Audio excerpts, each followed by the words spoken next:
The stream is live. All right, You guys. What's up? Are you on your phone? You can probably share it, babe. Is there any way for me to share this? Let me look. I don't know if anybody shared it yet. He just come off. Hopefully he comes back on. He hit the wrong button, but that's all right. We're live, and he'll come back on, hopefully. He'll get back on. Yeah, he'll get back on. So, Chris, we're talking about some hunting stories this evening. So hopefully we get some people in here because there's nobody in here. Nobody wants to hear our hunting stories. I shoot the biggest deer of my life, and nobody wants to hear about it. They ain't turning their clocks back. Yep. Yep. Shawn hit the wrong button. I got the notification. Shawn hit the wrong button. That's all. Don't touch any buttons. Yeah, we don't have anybody in here yet, but there'll be people in here. But I was telling I just wanted to share it, and it's not showing me that. Oh, okay. So on the bottom, I got Mike, I got Cam, I got chat, and then I got more with 3 dots and then leave. What happens if I hit the 3 dots? Try to hit the 3 dots. We'll see. This is all how it is, man. This is all live. We're live. Okay, so whatever happens. Nope, that ain't doing. Yeah, nope. I think it's almost like you have to go to my channel. Let me look at my channel. Well, I just got a notification that you went live, so you can probably share it from the notification. Now I could share it out from the notification, I think. I just got a notification that you went live. Whoops, you're probably going to hear some echoing. Yeah, now you could share it out when you go to my YouTube channel and share it out. Yeah, that's what you got to do. Instagram, Facebook. Can you share it, babe? I don't know. I'll you in a second. See if you can. If you can, share it out. Yeah, if you can share, what you do is you hit share, and then that link is copied, and then you can put it on Facebook, Insta, wherever you want to put it. You can just copy it and paste it back in there. So turn that up that way. Nope, that don't do anything different for me neither. That just puts you vertical. To my news feeds. Yep. And that gives you a little more of a wide screen there, Shawn. I thought maybe it would give me an option there to show me different options maybe by doing that, but it's not. I'm not seeing. You have to go to the YouTube channel because this is the third-party StreamYard, so we're streaming not through YouTube. Got you. That's why it's like that. Yep. So, see if you can share it, baby. Dawn's got it, she said. I got it shared out too, so we'll see what happens. See if anybody comes in. So, yeah, the thumbnail, guys, it says, how's your hunting season going? So we're going to start off with us 3. I'd like to welcome you guys in. Thank you, Shawn and Dawn, for coming in. Chris, pleasure always to have you guys here. Sure. Very excited to have Shawn on here. He's the owner of Jinx Some Sense.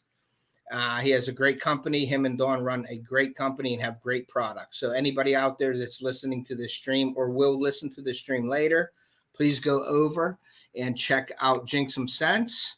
And we are going to put Jinx Some Sense up here. And what's cool about that their website? What's cool about Jinx Some is they're carrying a lot of the synthetic stuff too. In my area, just below my area, I'm only 1 mile out of the CWD zone, so I don't have to use synthetic. Okay, I can use either or. But a lot of people to my south, they're synthetic only. Yeah. So you cross that line, it's synthetic only then. Yep. Yeah, and we're running into it. Yep, a lot of states are doing. I'm not sure what the count is anymore. Dawn and I think there's 7. There's quite a few, 6, 7 states out there, I believe, that require synthetic only. You can't use 100% pure. So that we just brought that synthetic on here last year. Was our first year with our synthetic, and we were just real anal about it. You know, I was getting guys for the first 7 years of the business, you know, wanting, hey, let me send you up the sample of this synthetic doe estrus I've got, and hey, let me send you up this sample of this dominant buck that I got. And literally, and no lie, there was some of this stuff, I swear to God, that they put Dawn dish soap in a bottle of water and shook it up and sent it to me. And it's like, and when we finally did go with the company that we're with now, that was it. I had a buddy of mine actually got with me and it's like, dude, I've got an old timer. He knows his stuff, and he wants you to get a hold of him. And how about I give him your number, and he can call you. And I was like, give it up. So he called me up, and we talked for, probably an hour on the phone. And he's like, let me send you up some samples, and you tell me what you think. And boy, those samples showed up in the mail, and I opened them up, and I was like, boom, that is what I'm looking. That literally smells. If you'd have never used Jinx Some before, and I would have just sat you down and blindfolded you and took a bottle of 100% and a bottle of synthetic, you would have not been able to tell me which one was which. And honestly, a lot of a lot of people would pick that synthetic is actually the real.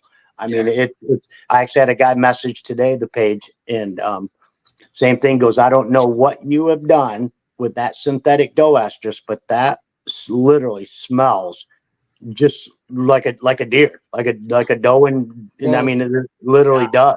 I've got a question. Yeah, let me just say this real quick, Chris. I'm cutting you off real quick because I've been using the dominant. I have synthetic and fresh. Okay, and that's one good thing about Jinxum Scent Company is they have both for you. So if you're in a state that doesn't allow one or the other, you got it all right here at Jinxum Scent. Well, I was using my synthetic dominant bucket early in the season, and it smelled great. And I smelled the original, the natural, and I can't really smell the difference with that at all. Well, I'm going to tell you that, my deer hunts this year, I didn't even get to open up the ecstasy. Okay. I was using the Bewitched, and I got both of my bucks on the Bewitched, and I didn't even use the ecstasy.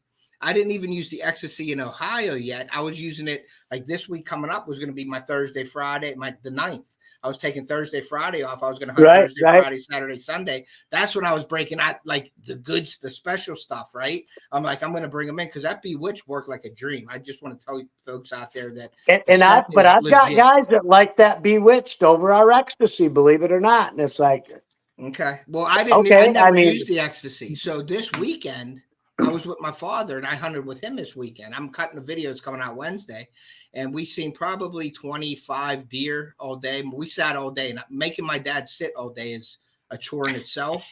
Right. But, he commented on one of Chris's videos. My son made me sit all day. Well, I let him go down to the cabin one time. He went to get something to eat, and 2 doe come out, and I texted him and said, "Hey, be careful coming up to the stand. There's doe in the field."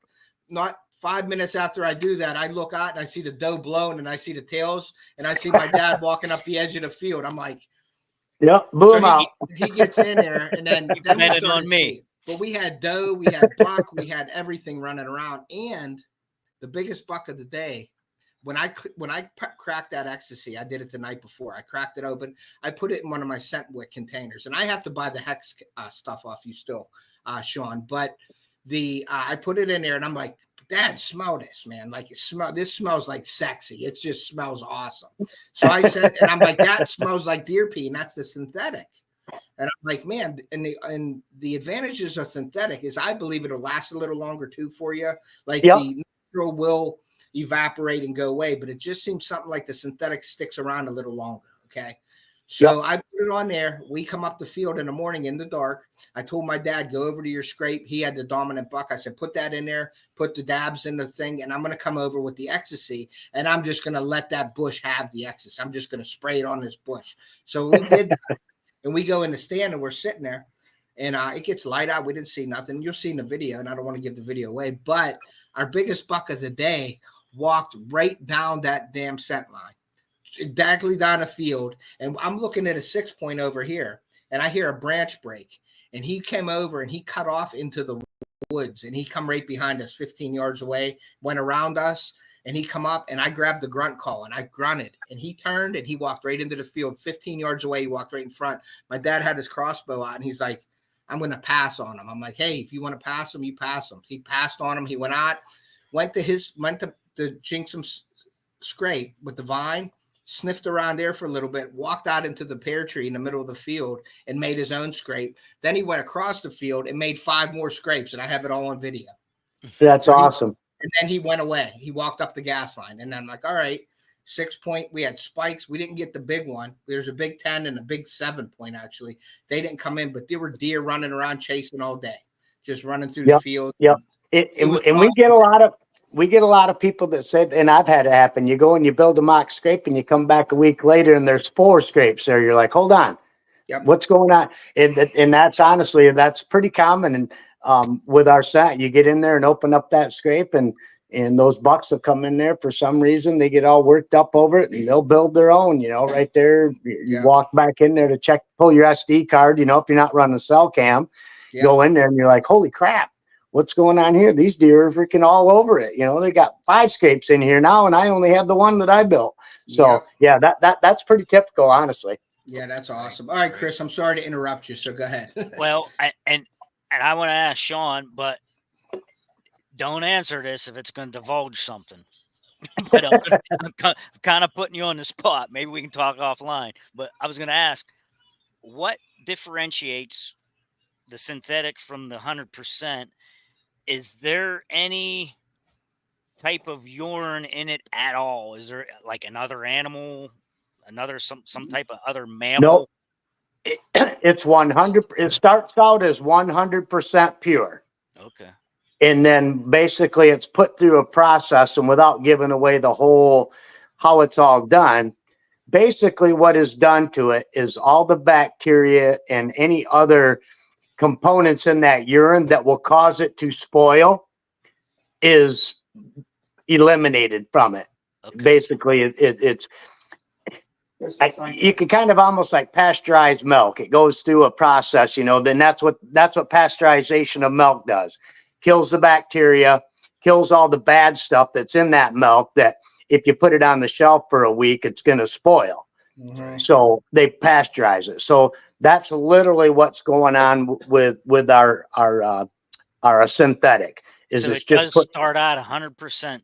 Yes. Okay. Yep. I didn't know that. I had to ask. And the problem has been is over the years is that was how do we strip all that stuff out of there without ruining it?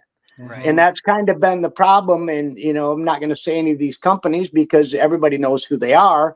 Mhm. But, that stuff that sits on the shelf for 5, 6, 7, 8 years, you're wiping the dust off the package when you buy it. I mean, that stuff is so loaded with preservatives and other additives to make it. But that's what that stuff is literally just stripped down to nothing, where it's literally like distilled urine. I mean, there's nothing left to it. You've killed everything in it. It's no good anymore because everything that was good in there, you've killed just so you can get the shelf life out of it. But a lot of those companies, the big companies that got big money, their whole deal is they turn around and then they try to synthetically reinfuse that which they removed, so that, okay, we can put that back in there, but we're going to build it in a lab and we're going to get this whole formula done, but it's all going to be laboratory done with stuff that's not going to spoil, but it smells the same. Yeah. And the problem of that is that a big buck knows that that's not the same. I was just going to say it might smell the same to us, but it's probably not going to fool the big boy. Exactly. They pick up on those additives and those preservatives they're put in. And I mean, just to give you a kind of a prime example is like when you go I got a buddy that worked in a soup, worked for Campbell's, Cannon Soup. And he worked in the, what is it that sodium benzenate that they use for a preservative. Yes. Mhm. When you work with that stuff, you have to wear a respirator. Oh. That stuff, if you literally, like my buddy said, dude, you couldn't stand in there for 45 seconds and you will get a nosebleed. That stuff is so potent and so it literally just burns your nose and if you breathe it in you'll feel it in your lungs. It's literally, it'll make you cough and everything. It's that potent. And that's what these companies, I mean, not all of them, but they're putting a preservative into them. So that's literally what they're putting into these urines to get them to have shelf life. Okay. But they don't. The problem is a big old 5.5, 6.5-year-old buck and even younger, possibly, for the most part, honestly, will smell that. They smell that chemical that they smell everything. Mm-hmm. So, and I don't know if you guys knew either, but so humans, we have about 10 million olfactory sensors in our nose and in our mouth. Dogs and cats have 20 million. Deer, and this has all been through studies. You can pull it up on Google and check it all out. And I was blown away when I seen the number, but it's astronomical. Deer have 297 million compared to us with 10 millions and dogs with 20 million. And dang well, they got dogs that can sniff out cancer in people's bodies. Mm-hmm. So that just gives you an idea of how well a deer can smell. They literally smell everything. I mean, right down to one single human scent molecule, that deer will smell that. If he picks that up, he's turning tail and he's booking the other way, especially if he's smart and he knows what that smell's all about. So in another, I guess a way to put it is like you and I walk into Kentucky Fried Chicken. What do you smell? Well, you smell the chicken. You smell mashed potatoes and gravy. You probably even smell the coffee that they've got brewing on a coffee pot.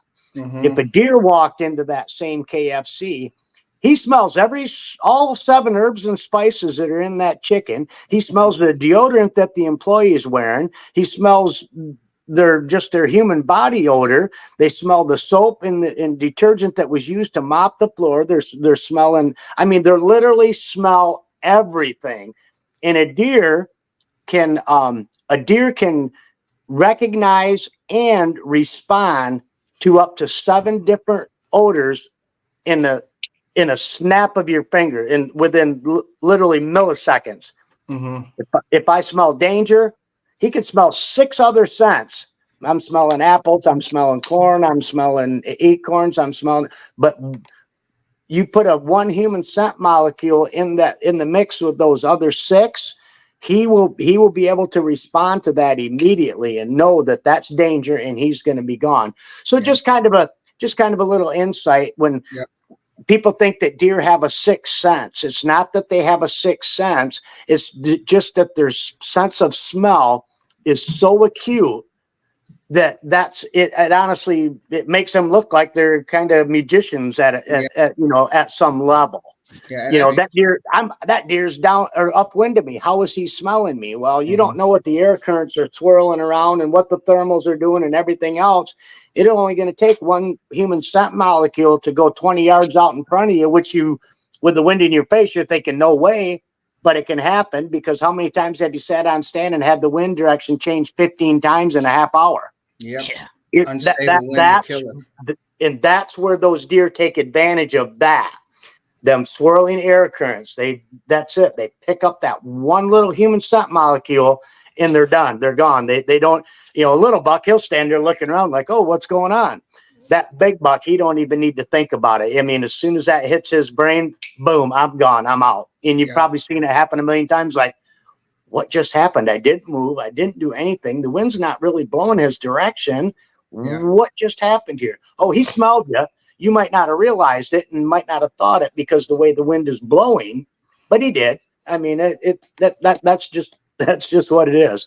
My belief. Maybe I'm wrong, but that's how I look at it.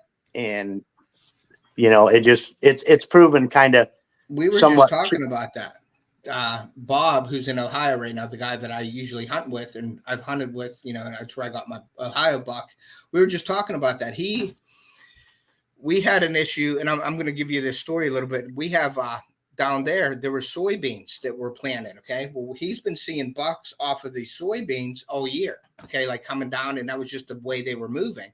And he had his big buck, which is in his thumbnail, that big 8-point, showing up regularly at his corn piles, his bait piles. Well, they cut the soybeans down and he stopped seeing these bucks. And there was a couple different bucks in there he was getting regularly. Well, they just start coming. So we narrowed it down to the soybeans being cut out and not there anymore. That's stopping the flow of which way their preferred food source. So they're on the bigger and better things right now that maybe late season come back to that food source, the food pile. Well, because they're lazy. They're just big and lazy. I'm not going to dig around for a couple little soybeans when I can move to the next field down the road that's full and I can get mouthfuls of it. Exactly. So he moved. He was frustrated and he moved down the road about 5 miles on this other thing. The rut is wide open right now, he said down there. So that's Ruger Farming. What's up, Ruger? And what's up, Ray? And what's up, Yoper? We're wound up. We're wide open up here too in Iowa. Are you? It's game on right now. Cool. So he moved about 5 miles down the road and found this new spot. He has private land that he got okay to hunt on. So he went down there. He saw these 3 saddles coming down into this bottom with creek and everything, and he's up on it. He's seen 2 shooter bucks that he shoots big bucks. Don't get me wrong. His 8-point is enormous, and he's letting that go because he can't hunt a ghost. Obviously, you're going to get frustrated. Okay, so he moved, and he's seeing bucks all day, every day now. And he was only we were getting 600 to 1,000 pictures on our bait piles. Well, that went down to 40 pictures. Well, he can't hunt over. He ain't hunting there now. He's like, I'm done. So he moved down. He's seeing bucks. He's having a great time now, seeing all these different bucks coming in, but. he's seeing them all down at the bottom, okay, where the creeks are and these saddles. And we just talked about this. That's why I was late getting on with you guys. Was we were talking about he don't want to move down into that bottom because the wind's so unpredictable down there.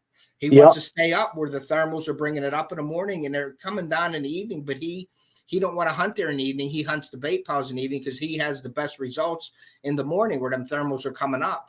And he knows, if you don't hunt the wind, man, that's you're already in the negative. And like you were saying, getting back to your sixth sense, those deer, it ain't the sixth sense. It is that smell, man. Like they can smell. That's what it is. One swirl and that big buck, and I'm not talking about the 1 year old, 1.5 to 2.5. Sometimes you can get away with it with a 3.5. It's the 4s, 5s, and 6s, man. That's a whole different animal. And you see, and that's why I make the mistake when I'm talking to people is I talk because I'm a big buck hunter. That's literally all I do. I'm a trophy hunter, and that's what I do. And I eat lots of tag soup sometimes, but so that's a lot of people like, well, that deer didn't. Well, I'm like, okay, but I'm talking about upper age class deer. I'm not talking about your up, a 3.5-year-old on down.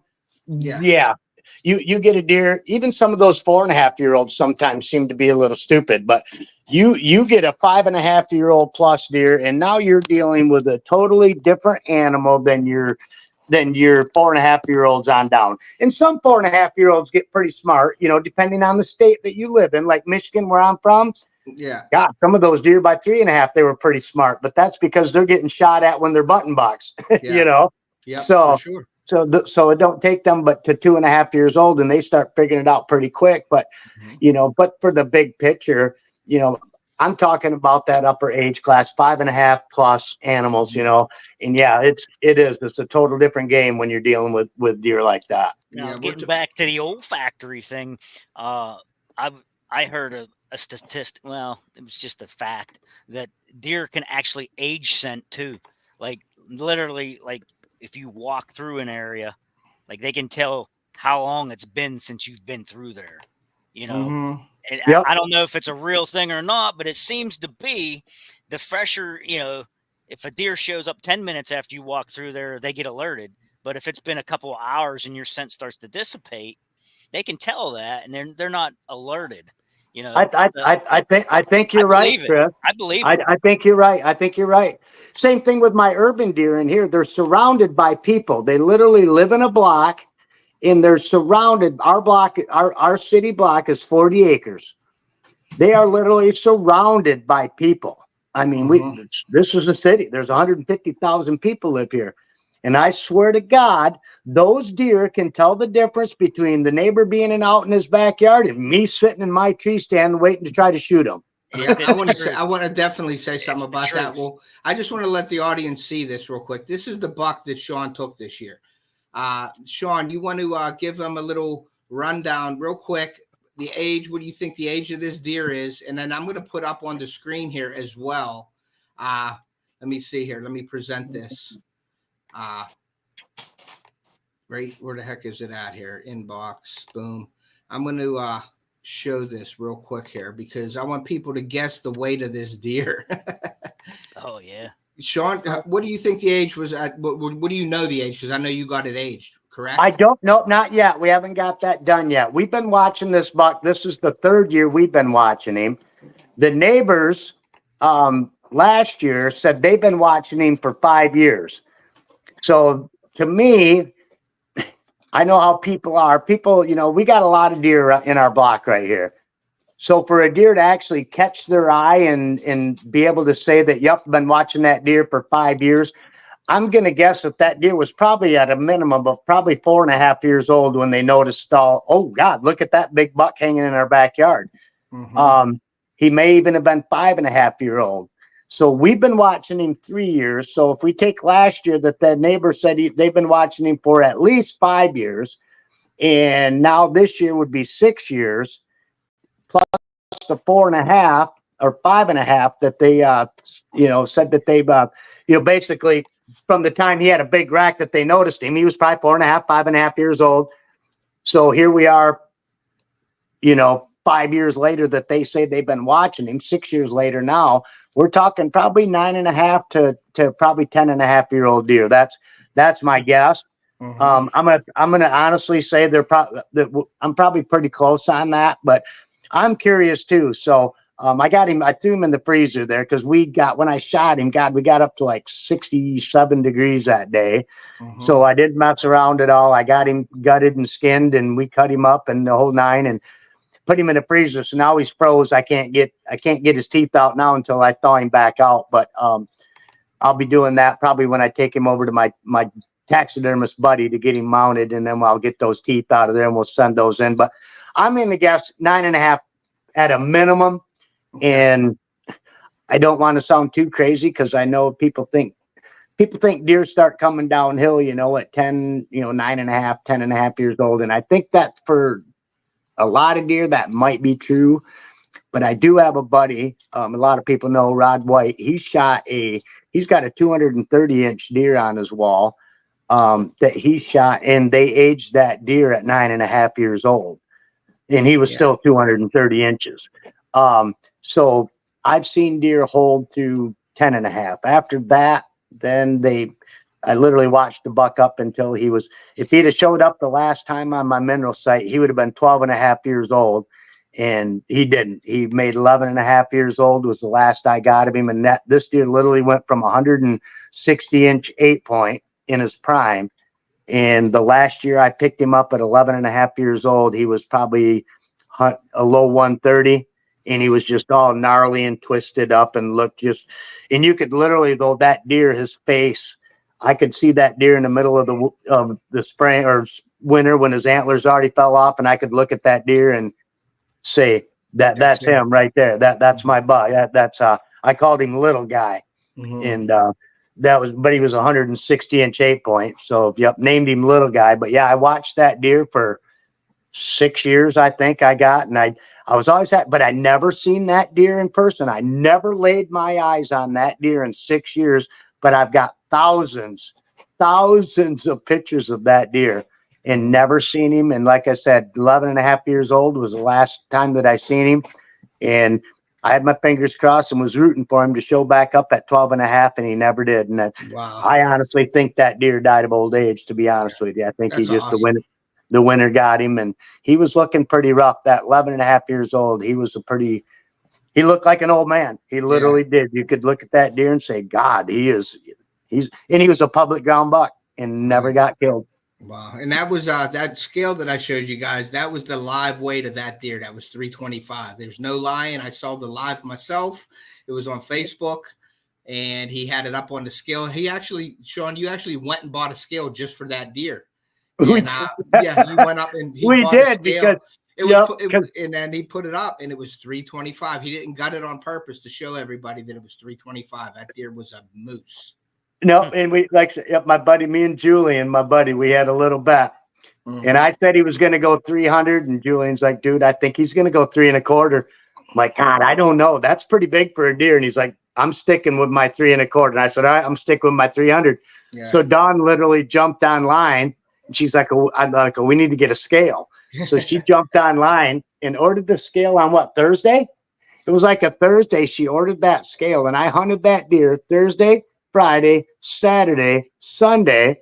And I come back in on Sunday night, and Dawn's like, well, you're not going to kill him until that scale shows up. And it showed up. And it showed up Sunday. When I come back in Sunday night from hunting, the scale, she's like, okay, got the scale. And that was awesome. It. Went out the next morning. I didn't hunt the next morning. And then I had her drop me off, though, at like 10:30 and 10:40. And that was it. Here he comes. He walks out, and I see him. She's like, see, I told you, would shoot him when you got the scale in so you could weigh him. That's awesome. So I had two buddies that helped me out, and it was uphill, and we had to go over some down trees and for 30 yards. After that 30 yards of the uphill and over the down trees, then we had a deer cart, and we threw him on that deer cart, and three of us pushing that deer, two pulling and one pushing. We actually brought him out. He wasn't too bad. My buddy Julian's got a nice deer cart. It's got the big rubber fat tires, and it's got 4 wheels on it that kind of do that pivoty deal.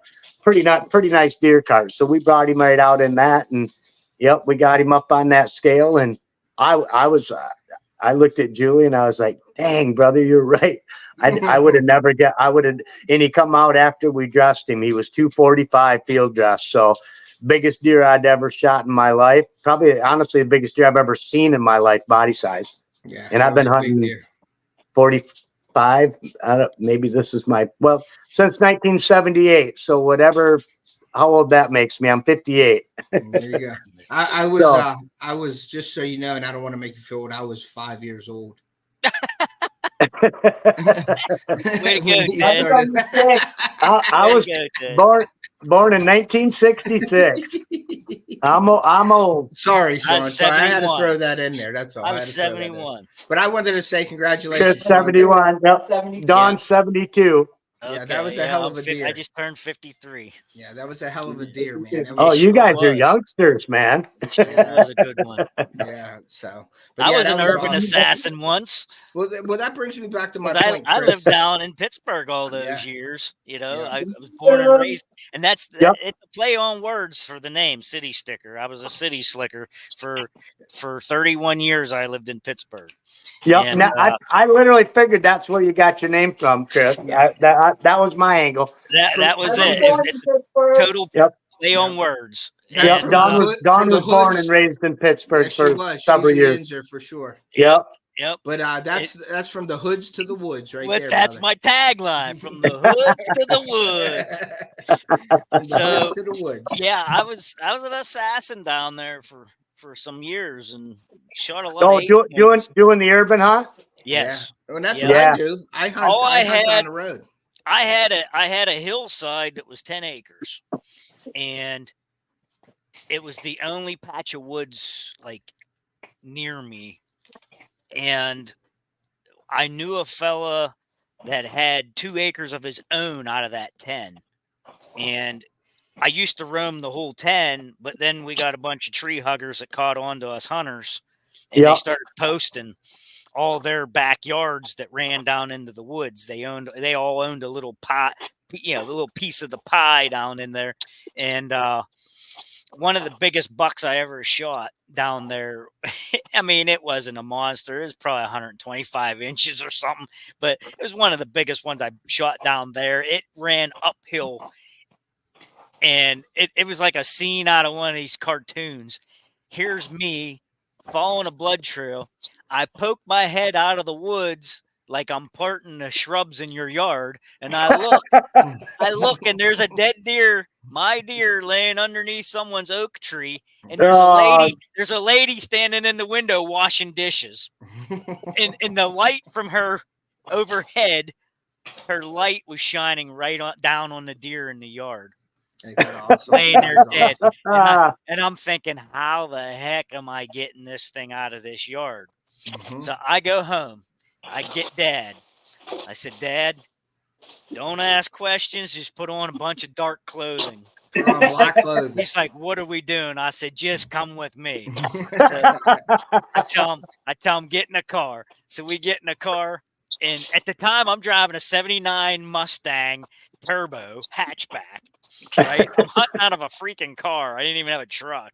Right. And we drive up, we park, we get out, we walk all the way up through the woods. I show him, this is where I shot the deer. He's like, where's the deer? I said, uphill. And I said, don't ask questions. We get up there, we look to see if the coast is clear. I was like, let's go. I freaking run out there. I grab this thing and I'm like, come on. He's still standing in the woods. We go and we grab this rack and we start dragging. I said, let's get out of here, man. We get it out. We throw it in the hatchback of a Mustang, and off the house I go. That's why you got to be a good shot when you urban hunt. That's it. That's why everybody from the city that hunts in there, you go out into the big woods, you lace a deer, it runs 50 yards and falls. That's awesome. That's what happened to both of my deer. But you have to shoot them in the right spot around here. They're going to be in somebody's. Well, see, that's now what we've got good here in Iowa is that by law they cannot stop me from recovering my deer, whether they got their property posted or whether they don't. And if they won't let you come on the property to grab the deer, you call the DNR, you call the local city police. They will come out and they will inform the landowner, sorry, it is the urban hunt. he shot that deer. It's all legal. You can't stop him. He gets to recover his deer. So by law, I'm required by law to recover my deer, regardless of property lines. Cool. So, and a landowner cannot refuse me to recover a deer if it runs onto their property. As long as I've got a blood trail, comes onto their property, I don't even have to ask. Literally, I don't have to ask. I can just continue to track my deer. I just can't have a weapon with me. Okay. Or me, I'm that guy that's going to go up and knock on the door and say, hey, I just shot it. But I've got the same thing you've got, Chris. A bunch of bunny huggers around here. Oh, the neighborhood. They are. We live in a 40-acre city block. And honestly, it's pretty funny because you described your deal kind of like mine. So I've got a little bit of property here I can hunt. I've got like 1.21 acres. But in the northeast or northwest corner of my block, there is a almost 10 acres of timber. No, and it's actually enrolled in the Cedar Rapids Historic Woodlands deal. So they don't pay property tax on it, but you can't mow the lawn. You can't cut trees. You can't do nothing. You have to just let it go natural. So it's perfect property. I mean, it's the biggest chunk of woods in this whole block. And, but yeah, the neighbors, they were all there. There's a bunch of them that are not happy that I killed Dabs, the city buck. So they come and gave me pretty good crap last year, asking me to please not shoot him and and they actually went to the landowner and, asked the landowner to please not allow me to urban hunt the property because they love their deer and we don't want to see them die and and the landowner pretty much told him to piss off. Yeah. And so which was good. But yeah, they tried it. Now I'm gonna tell you what link these people. Here's another good story. You might like this one, Chris. So this is another thing that these neighbors of mine did to try to get me kicked out of this property. And I'll shorten it up and make it kind of short and sweet as I can. They got a roadkill doe. They threw it down by the street off one of the neighbors' property down here that doesn't want me hunting. And they stuck an arrow in its neck. The one guy come down to my house and just reamed me from head to toe. And I'd already been done. I already killed my 5 does like a week and a half prior to that. So I'm like, dude, I didn't shoot that doe. Oh, you did. And you're not tracking deer out. That's it. You're done hunting over there. We're going to let the landowner know you're shooting deer and you're not tracking them out. So we went down there and looked at this deer after he chewed my tail. We went down there and oh my God, this deer had been dead for over a week. It stunk to high heaven. The hair, it was sloughing off in it. The skin underneath of it was green and purple and just nasty. Wow. So we come back to the house and Dawn's like, well, I'm calling the landowner and letting her know what's going on. So we called her up and explained everything that's going on. She's like, what do you think they're trying to do? And I said, oh, you're going to get a phone call or a text message tomorrow, and they're going to ask you to not allow me to hunt there anymore and that I am shooting deer and then I'm not tracking them out. And I'm like, oh, believe me, if I shoot a doe, I'm tracking it out because I need 5 of them to earn my buck tag for the following year. Yeah. So I ain't letting nothing run off. And actually, like Don will testify, I'm a very good tracker. I probably was an Indian in a former life, but I literally have tracked some deer on like 200 yards on a shot glass of blood and, recovered them. So that was it. So the landowner was like, do you really think that's what they're doing? And I'm like, well, we're going to find out. Mm-hmm. Very next evening, Dawn and I are sitting here watching TV and her phone dings and she pulls it up and she's like, oh, message from the landowner. It says screenshots coming at you. And that's exactly what they did. They turned around and messaged the landowner and told them I shot this doe and it ran down and died in front of their yard and I didn't track it out. And what a horrible sportsman I am for not doing the And of course, the landowner was already heads up on what was going on. And she pretty much told him, hey, you know what? That we're not kicking him out of there. In fact, he is our caretaker of that 10 acres. And he says who comes in and who goes out. And he's got trail cameras up in there too. So if we get any pictures of you people on our property, we will be prosecuting you for trespassing. Have a nice day. That's so awesome. It all backfired on him, but I mean, that's literally like you said, Chris, with these bunny huggers, that's literally the lengths that they will go to try to get you out of here. And it was funny because when I asked for permission on the property, they were like, they started this urban hunt in 2007. And last year was my first year, 23 of urban hunting. So they let a guy come in 2007. And they said, yeah, after about a week, we ended up kicking him out of there because he was doing a bunch of dumb stuff. And I wonder, and I never ask, and I'm not going to, that if all these neighbors conspired together back then on that guy in 07 and got with him and made it look like this guy was doing a bunch of dumb stuff, so they kicked him out of there. Yeah. Yep. Wouldn't surprise me. And they've never let anybody hunt it since until last year when I come in. And Dabs there, the buck that I killed, I was already on to him. We've been watching him for 2 years already. So it was like, oh yeah, I got to earn that buck tag so I can kill Dabs the city buck. And now I told Don, I said, we're going to take one of those pictures and we're going to make it a Christmas card. And we're going to send the neighbors all Christmas cards this year with Dabs the city buck on it. That's awesome. That's awesome. That would be funny. So let's get back to that when you guys are talking about like the city, because I hunt urban here. I hunt down the road. I got some property I'm allowed to hunt on. I actually posted it this year a little bit, so that was good for me. I have a little section down here, and you got to make that shot count, or it's going to run through people's yards and stuff like that too. But getting back to that scent thing, what Shawn was talking about, I believe, like them deer, they smell the bacon and eggs around here in the mornings. They smell the kids, they smell the dogs, they hear all that.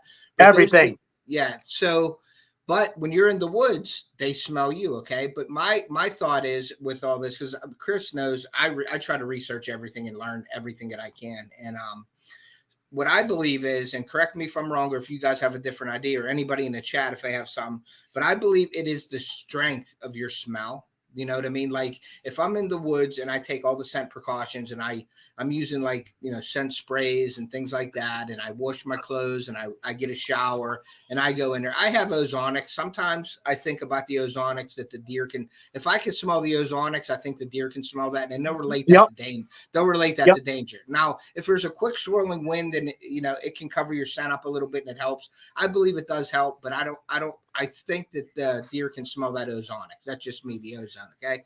But if there is a deer in your area and you're in the tree stand and you take all those precautions and you smell like you're 100 yards away from that deer knows that. Okay. Like that deer knows how close the danger is on the strength of what he's smelling. So if a deer's up close to you and if you're not scent free, if you're going in the woods, you're walking and there's a deer there, he smells your scent really strong, like you smell like a human. He knows you're close by. He's going to get out of there. Okay. Now, if you knock that scent down, and what I think is, if you make yourself smell that you're further away than you really are, that's where you're fooling the deer. You're like 100 yards away. That deer thinks he's safe. So then that's where you get your opportunity at there. But if you're not playing the wind, you're not, getting scent free and you're in there and your strength of your smell is stronger and that deer thinks you're closer, that's when that deer is going to smell you and get the heck out of there. So I believe the scent thing is, if you can make yourself smell like you're further away than you really are, that's how you fool the deer. Because there's no way you're going to be totally scent free to a deer, no matter what you do. Nope. I think it's going to happen, especially like we were talking before the live, 5.5, 6.5, 7.5-year-old deer. They don't have that sixth sense. They just have that knowledge and they know how close you really are. And if you can deceive that with your scent tactics and your scent elimination, then that's going to help you and your hunts get closer to the deer to take them. And that's how I look at it with the scent thing, because they're smelling, like I said, the bacon, the eggs, the kids at the bus stop, definitely going to put up with more. So they're going to put up with more here. Go ahead, Chris. I'll let you tell him what you think, and then I'll follow up. Well, I think they'll definitely put up with more of smells like that because they're used to it. But I don't know. I just try to be as scent free as possible. Mm-hmm. I just do the best I can. That's why I use the hunt the wind. Correct? You are hunting the wind. Obviously. Sometimes I worry about it. Sometimes I don't. It depends on my setup. Yeah. If I'm on top of a ridge top or something, I'm not worried about him trying to come up over the hill. I'm just worried about my scent blowing down to him. You know, Yeah. if I got a wind in my face, I don't worry about what's behind me because I can't turn around and shoot anyhow. Mm-hmm. You know, I got to worry about what's in front of me. Yeah. You know, That's what Right. we You're going to have to sacrifice. You got to sacrifice the direction. Mm-hmm. And that's kind of with me where I hunt in the river bottoms. I mean, some of my stands are an hour walk in. I'm literally, deer can come from any direction. yep, It's that's where like, I'm at. I got to sacrifice a direction. It might not be the direction that I want, but I've got, you know, I'm pretty anal on hunting my wind directions for my stands. I really am. But you know as much as I do that how many times if you sat on stand, they're calling for a southwest wind and you get on stand and you're going, this is like a straight out of the freaking north. What is going on here? Right. You know, so you get that. But to my answer on scent elimination, that's why we do not call our scent spray scent elimination. We call it scent management because that's all we can do is manage our scent. We can't, you can't stop it. You can't eliminate it. I don't care who you are. I don't care if you're ozonics. I don't care if you're this new scent thief, and not to put anybody down. But the bottom line is the man who comes up with that invisible bubble that I can build around my whole body for deer hunting so that deer won't smell me, that dude's going to be a multimillionaire. Yeah, for sure. Anything that you're using spray wise, liquid, the problem is you're still breathing. You're still breathing. Your breath is probably the worst odor giver outer of your whole body. Thank you for saying that. It is. So unless you can sit on your stand for an all day sit and hold your breath the whole time you're there, even though you've sprayed down and you've done all that, you're still giving off scent. My thing though, and I'll disagree with you a little bit, Ted, on I don't think it has anything to do with distance. That buck smells your human scent. I don't care if you're 5 feet from him or if you're 100 yards from him. He smells that scent. And now again, I'm referring to trophy bucks, mature deer. He knows just because you've knocked that scent down as much as you have, if he does pick up your human scent, he knows where you're at. He knows you're right there. He's not going in his head going, is this guy 100 yards away? Is he 200 yards away? Is he 10 feet away? He just knows that he smelled human scent and I'm getting out of the way. I think, but then you go with Chris, like you said too, and that's, you know, maybe they put up with more. They can tell the difference between, you know, like I said, they can tell the difference between the neighbor in his backyard messing around versus me sitting in my tree stand hunting. So I think that maybe, Ted, where they get us is like, oh yeah, you can spray down with that stuff all you want, dude. I can still smell you. Ha ha, nah, nah, nah. I can still smell you. Nice try, but it ain't working. But where I'll go is, and this is what I say about our scent management spray, you're never getting rid of it. I don't care this 99.9% stuff, they whatever. No, that's not true. You mean I don't believe it. Human replicated odors? I have no idea what that means. Don't believe it. I don't believe it. I've been hunting for 46 years. It doesn't matter. Dude, I have literally drowned myself in scent elimination stuff, spray, and have deer get downwind of me and snort and blow, and away they go. And they smelled me. But that's all we can do is you play the wind and you try to manage your scent as much as possible. Instead of going in the woods, giving off 100% of your human odor, you're going into the woods, you're only giving off 40% of your human odor or 35% or whatever, even that percentage that we actually can achieve. I mean, we don't, who even knows? But whatever that percentage is, I know that it's not 100%. I know I'm knocking it down a bunch. That's all we can do. And that might be that difference if that deer is getting on the edge of your wind line where he's going to pick up your scent anytime now. But it might be that just that little bit that you need to get him to take that one more step that he needs to. Because how many times have you had a deer that, man, he only needed to take 2 more steps and I freaking had him. And he picked up my scent and away he went. So I think that by showering in the soaps and washing your clothes and using the scent sprays, it might give you that little extra, two more steps that you need before he picks up your scent and you can whack him. That's where I'm at on that.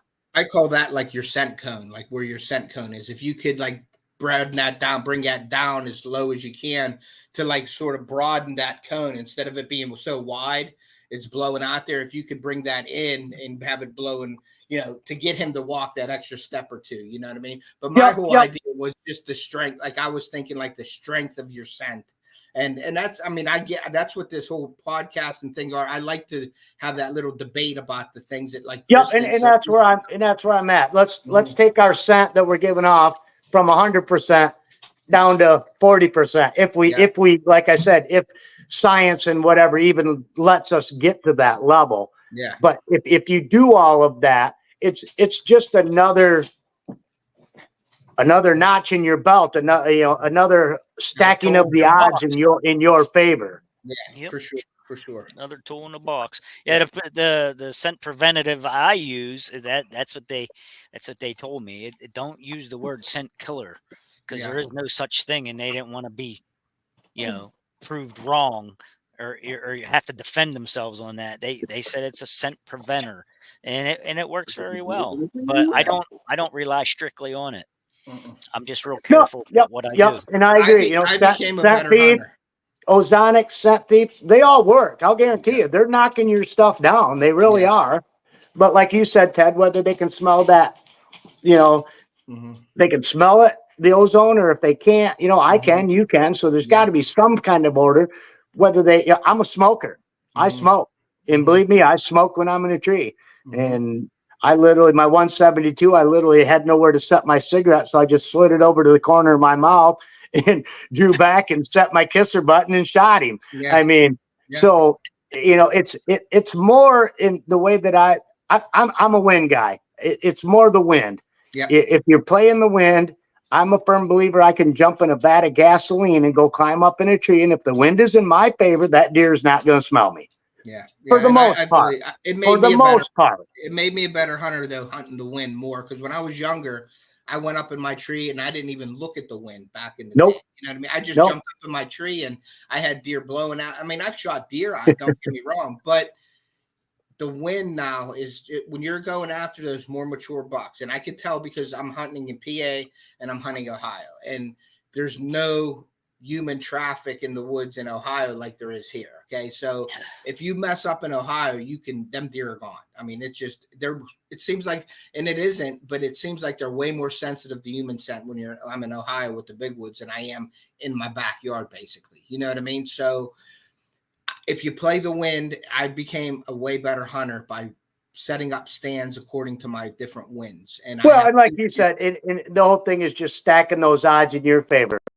Play the wind, wash your clothes, wash your body, use those scent sprays.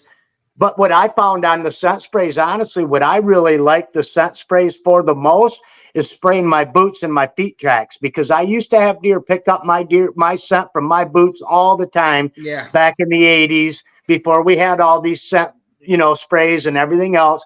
Deer would come in as soon as they'd hit my track where I walked in, boom, they'd snort and blow, and away they would go. And I remember the very first time I ever used a scent elimination spray, and I sprayed my boots all down, and I walked in and I sat, and I must have had 15 deer that walked right over top of where I walked in, and they never picked my scent up. Honestly, that's a lot of, I don't spray down with my scent elimination spray before I walk in. I spray from my waist down. So I'm rubbing against brush. I spray from my waist down, I get into my stand, and that's when I douse the rest of my body, when I'm all up and I'm in my stand. But like I said, I found honestly that the most help is covering my tracks where I walked in. They don't pick up where I walked, and that's very crucial, honestly, so and that's happened to me that's too. me.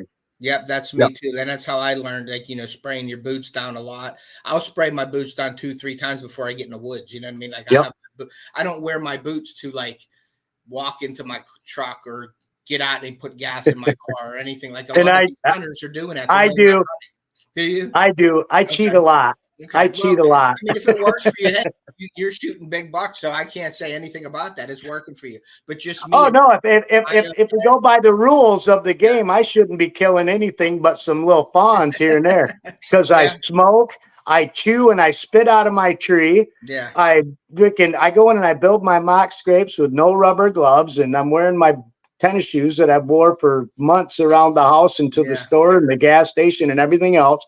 I mean, so I used to go all out on all that stuff, but I guess I've kind of tried to cheat a little bit over the years, and I found out, you know what, I can get away with that. But don't think that I don't spray those boots down that I've wore. I'm spraying them down with scent killer real good as soon as I'm out of my truck and I'm heading into the timber. Yeah, and I do that typically too for building my mock scrapes. I'm spraying my boots down. Yeah. I don't really worry about my hands and all that so much, but I try to keep my son, play the wind, time to go get this scrape freshened up. Okay, yep, the wind's in my favor. I can get in there, get it free fresh, and then slip right back out. Spray my boots down. They won't smell me, and we'll be good.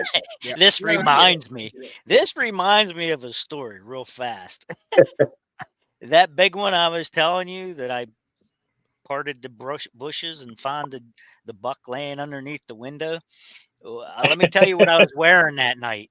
I was wearing a pair of Nike tennis shoes, a pair of blue jeans, and all I had was on the old tree bark. I had the old tree bark T-shirt on. I like that camo, man. It was like 78 degrees when I shot this thing. Yeah, sweating, getting into your stand. I had nothing. I had a ball cap on and a tree bark shirt. Now the hat was camo. I didn't have anything covering my face, nothing, no gloves, no face paint, nothing. I was literally there just in hopes of seeing one. Like I said, from the hoods to the woods, man. Here he comes from the hoods to the woods. Laid them down, put them in the neighbor's yard. Laid them. And I don't paint my face up and do none of that stuff either. I don't think you need to. It's all about movement in your stand. If you ain't moving around, they ain't gonna see you. You're right. Yep. I like that. I've learned that movement too with the up and down motion as opposed to the straight back motion. Like it seems like the deer don't pick up on that. Like when you have your bow in your hand or your whatever you have in your hand, if you're going like this kind of motion, they don't pick up on that. Yep. Yeah, the depth perception. But if you're going up and down and across this way, they pick up on that real easy. And my biggest one too is getting outside of your tree. If your arms breaking and silhouetting in the sky, they will. And I watched a guy. This is no kidding. This is down on the public ground. I'd been sitting for a couple hours doing an all-day set. And this guy comes in with a climber, and he's probably 150 yards, but it's like November. There's not a leaf on the tree, so I can see all the way up through the timber, way up by the fields up front. This guy comes in, and he puts in a climber, and oh, my God, he is just – you thought he had a 10-piece band going on over there. He was so loud, and he's just making a bunch of noise, and he finally ends up getting sat, and everything's good. And I'm like, all right. So, I mean, literally, he stuck out so much for where I was at. He kept standing up, and then he'd sit down. And then he'd stand back up, and he'd sit back down. He'd stand back up, and he'd sit back down. And he'd be freaking itching his back, and he'd be itching over here, and he'd be doing this, and arm breaking that silhouette out in the sky. And I'm just like, oh, my God, this dude is like he's never going to see a deer. Mm-hmm. So I'm sitting there, and all of a sudden, here comes this nice 8-point. And he wasn't a shooter. He's probably like 120-inch deer.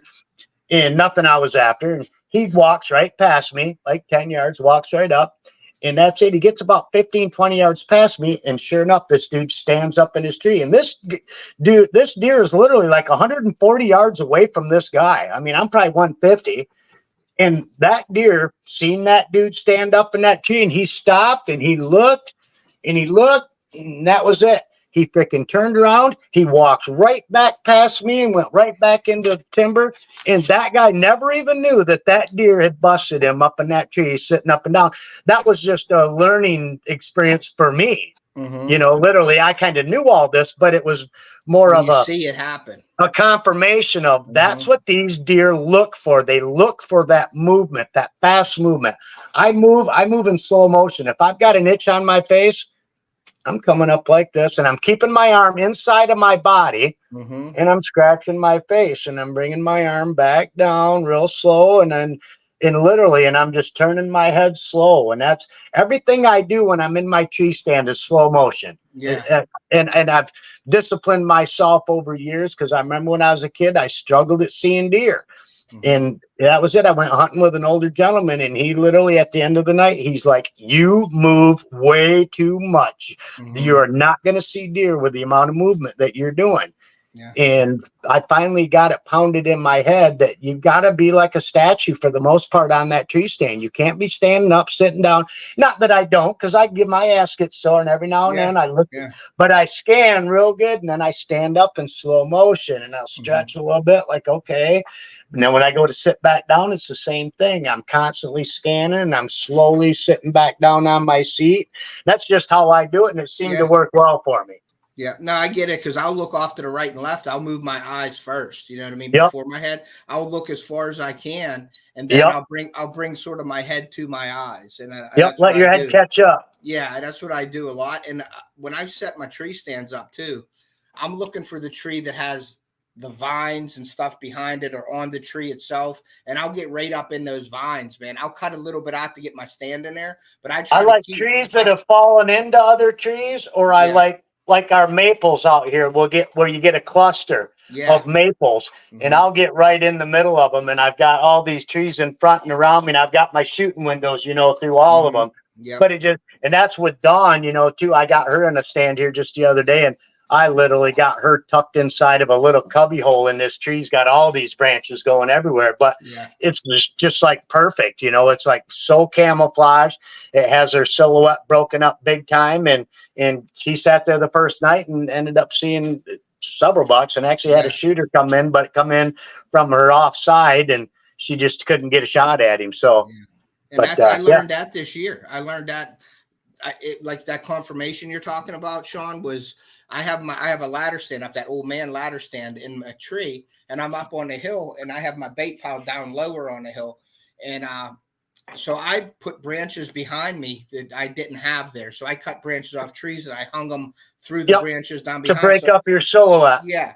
But, a deer is looking at, now that stand's been sitting there since last season, like the end of last season, like after we were done hunting. I went in right away, because this was a new spot for me, and I wanted to get my stand in there and make it all good and let it sit for the summer and have these deer used to this. Now, me and my buddy Bob were talking about it, and I stood at my bait pile, and like where I would expect a deer coming, I'd look at my stand, and a deer can, like, when you're not in your stand, the deer will look through that stand. Like there's nothing there. Okay. Like he sees nothing. Okay. Your stand's there. He could look through the stand.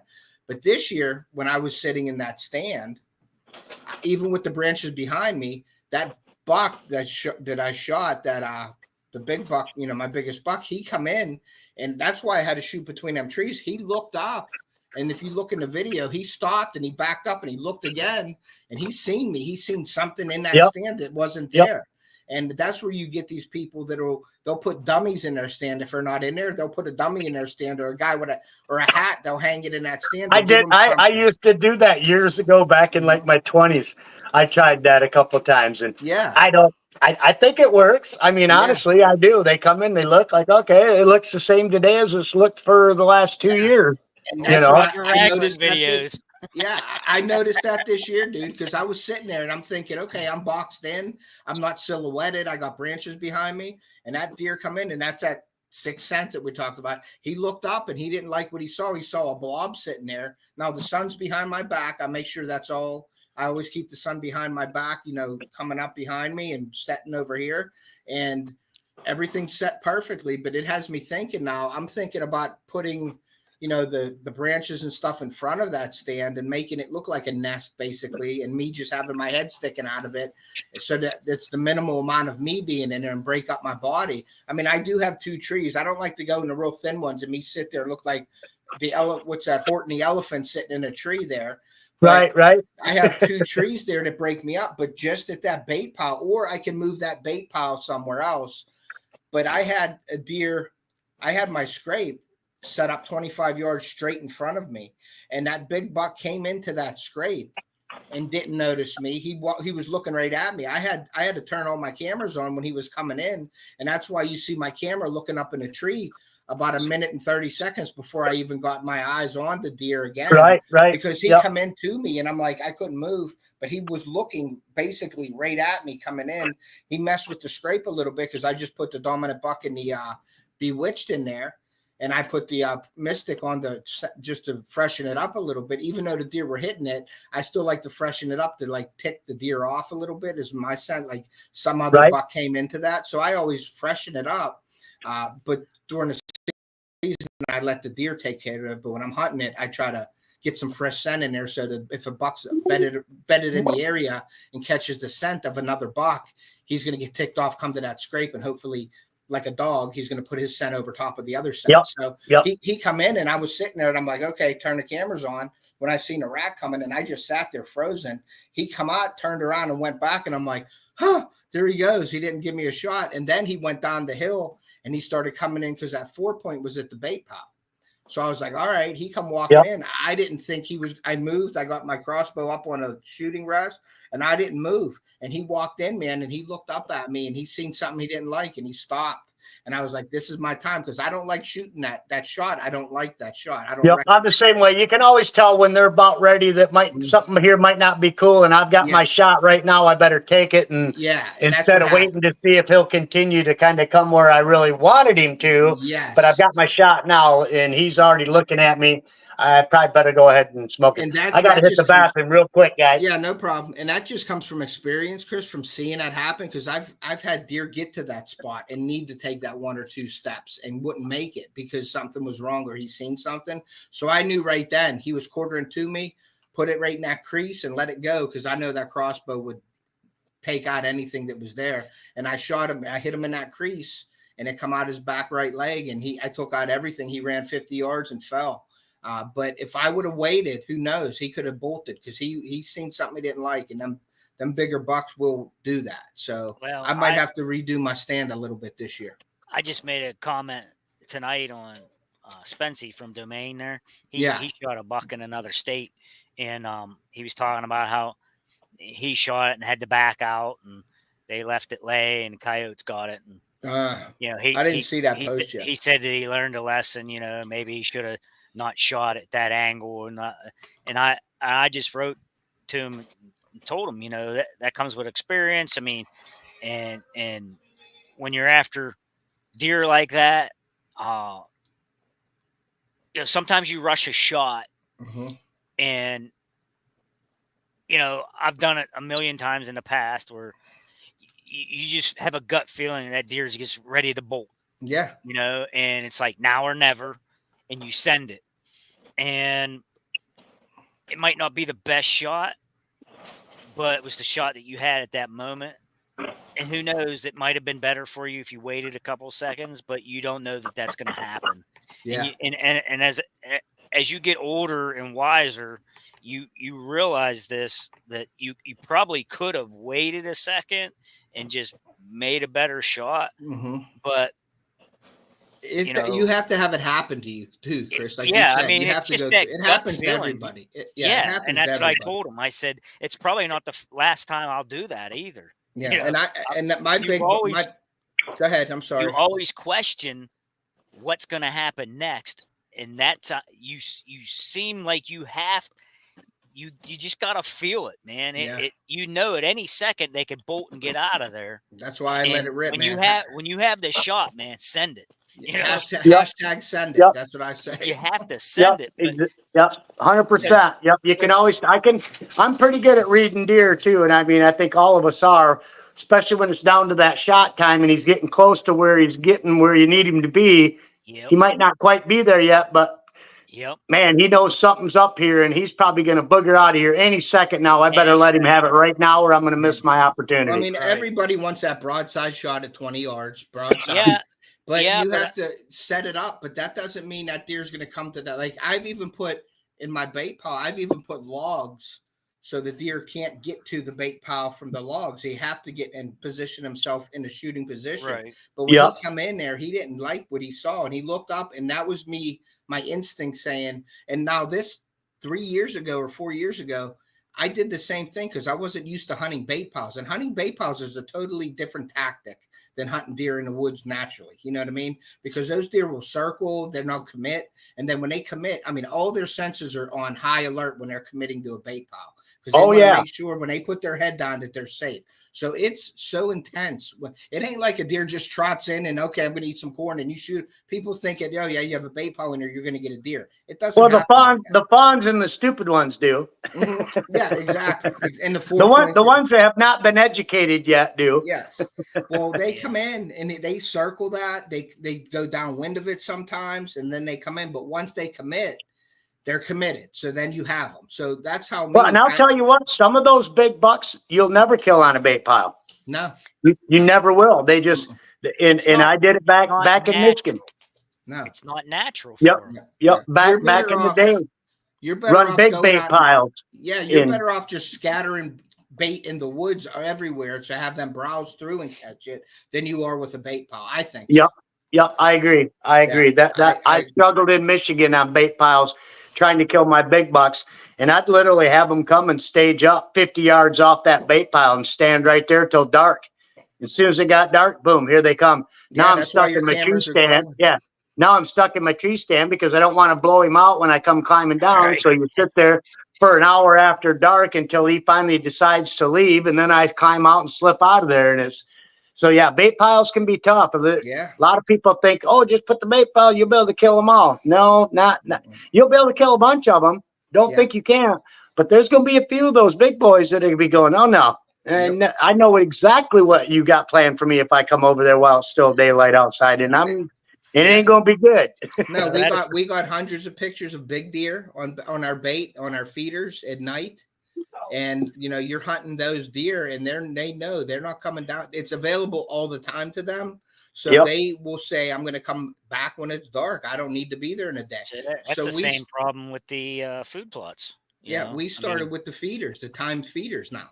And they start to they pattern us and they figure us out too, and they know especially those old guys that have been around the block a few times, honestly, and I'm a firm believer in this too, that a lot of those bucks that you're seeing that are getting up in that 160, 170, there's 7.5, 8.5-year-old deer. Those deer have been shot before. Mm-hmm. They have been wounded. I mean, for the most part.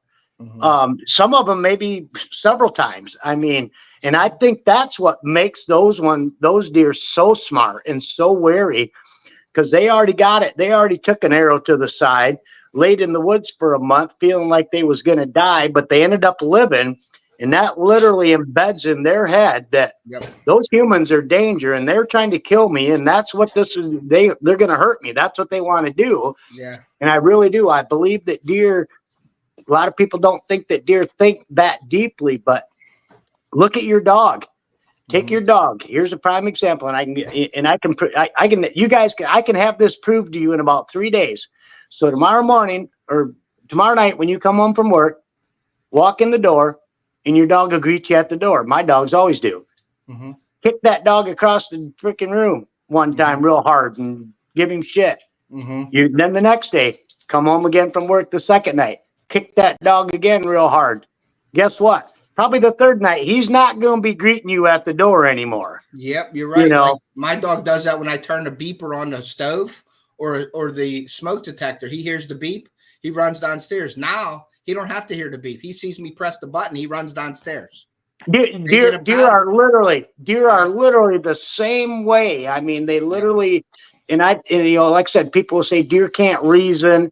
Deer can't lay there in the woods and say, I'm laying in position A and I want to go to position B and I'm going to take this trail or these trails to get me there because I know I can get there safely by running those trails. Mm-hmm. And if I run into something on my way there, I've got a backup trail that I can back off and I can come out and I can take this other trail and get me to where I want to go.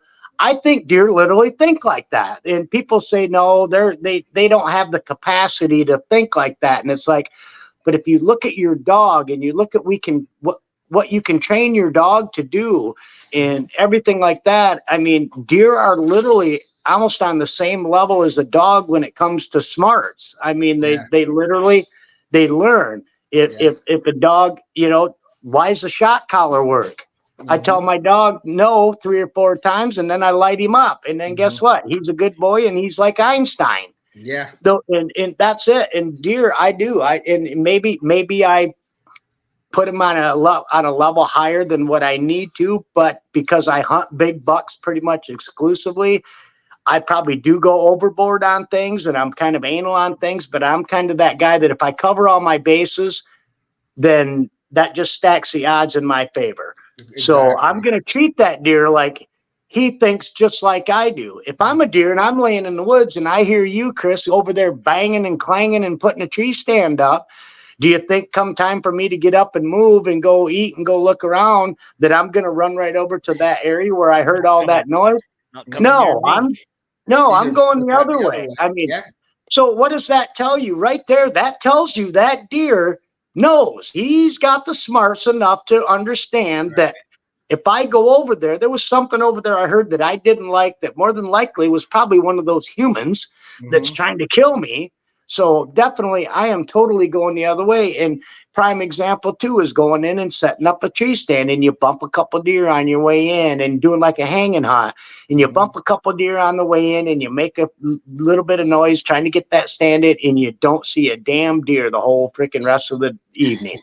But then the next time you come in there, you don't bump a single deer. You actually get that stand set without making a sound, and geez, you see 15 deer that night. And it's like, okay, I was successful this time getting into where I wanted to get without alerting the deer to my presence. And that is exactly what I'm talking about with the entering your stand and exiting your stand. If you have a good way to get in and get out, that's half of your hunt right there. But you know how many buddies I got when they're done hunting at the end of the night when it's dark, they come bumbling down out of their tree stand, turn on their headlamp, freaking crash, bang, boom, bang, when march right out of the woods. It's like, dude, you have to exit that stand the same way you come in. Exactly. Those deer hear you, even though it's dark, they heard you. So now what? After you're gone, they will come over and investigate, and they'll sniff around and, oh, geez, there's some human scent here. Guess what? You come back to hunt that stand the next day, and there ain't a dang deer around, and it's because you alerted them deer that's my biggest thing, honestly. I want to go in and I want to hunt the deer that I am hunting for as many days as I can hunt them without them knowing that I'm hunting them. Because the minute they bust you, they bust you in your tree stand. Guess what? Now I got to move that tree stand, because that, especially if it's a big buck, he's seen me in that tree stand, caught me moving. Guess what he's going to do the next time he comes in? He's looking up into that tree to see if there's a stand, if anybody's up there. So, I've had that happen. I've moved 30 yards in that deer. I've watched him come in, look right up in that tree, trying to find if I'm still there. Nope. I'm side dooring you, buddy. Shawat, take that. You messed up. No, I agree with you 100%. Deer definitely get a pattern. My buddy Bob was hunting a big deer on a bait pile, and every time he went in, he never saw the deer. When he left, he saw the deer was on a camera. One day he was hunting. He left early at 11 o'clock, come out of his stand, and the deer was there at 11:30. And he was fired up, and he went back in to hunt him. Never seen him on foot live, but he got pictures of him all times of the day when he wasn't there. But when he got there, now I told him that deer was probably 100 yards away from you and watched you walk in and get out of your stand every time and knew not to come that way because you were there. And he knew when you walked away from that stand that he was okay to come in. You know what I mean? It's just like bears.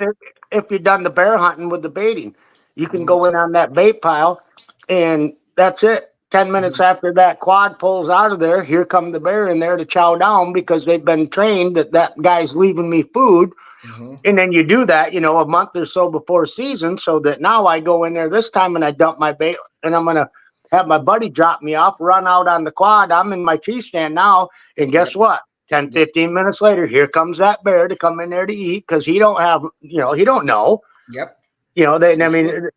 All those animals, that's it. They figure things out. I mean, they're smarts to survival. They might not be smart as in what us humans consider smart, but when it comes to survival, they're masters.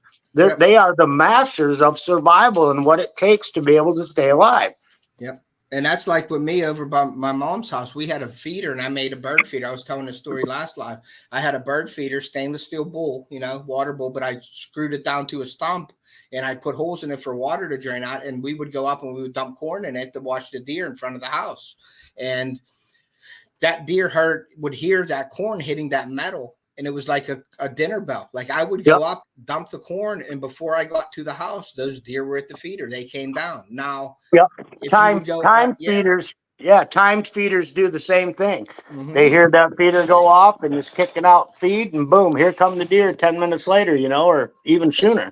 It's amazing how smart they are. But then at this time of the year, they'll run out in front of a car and get hit. You know what I mean? It's like, because they're not thinking right. They're in that rut mode and they're just running. And that just shows you how their instincts are, and all bets are off the table when the rut gets in full swing. I mean, those deer, they'll throw caution to the wind, even a big boy.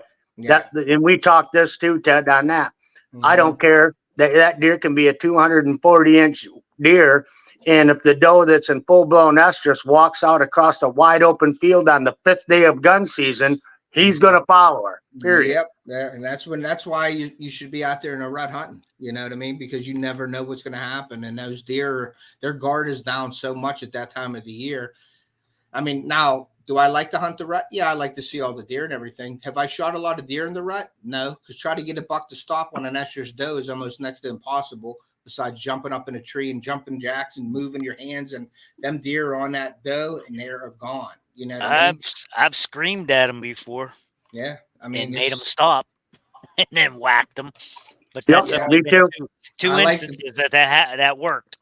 Yeah, I like the pre-rut and I like late season, especially if I'm hunting the bait piles in Ohio. But my buddy Bob now, he's hunting bait piles this whole year, getting pictures. All of a sudden, no pictures on a bait pile. He goes and hunts what I call old school hunting, going back in the woods and finding your spot and finding the travel corridors. He's seeing way more deer doing it that way than sitting over a bait pile right now.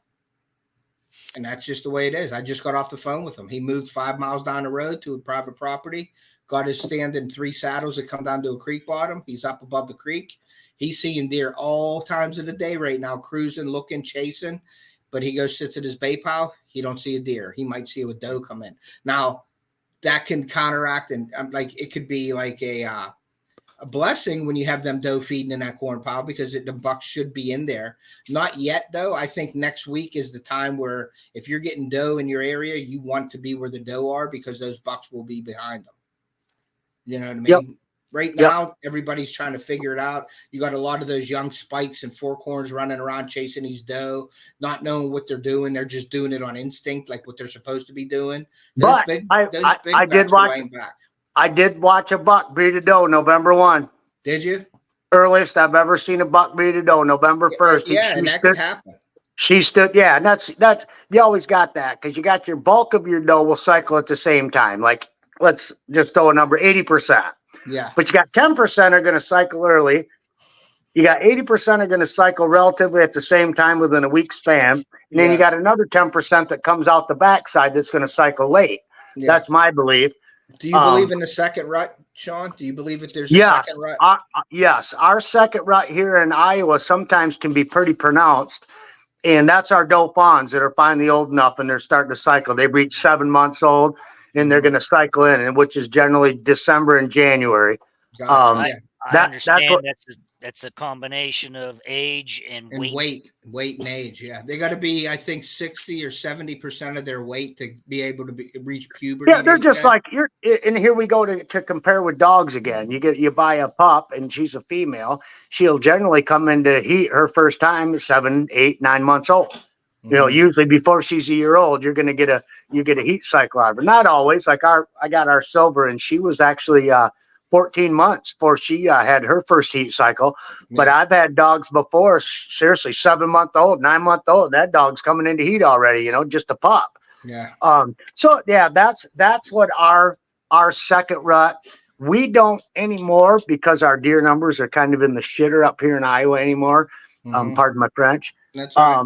But there's not there are no doe up here that are getting missed on their first cycle.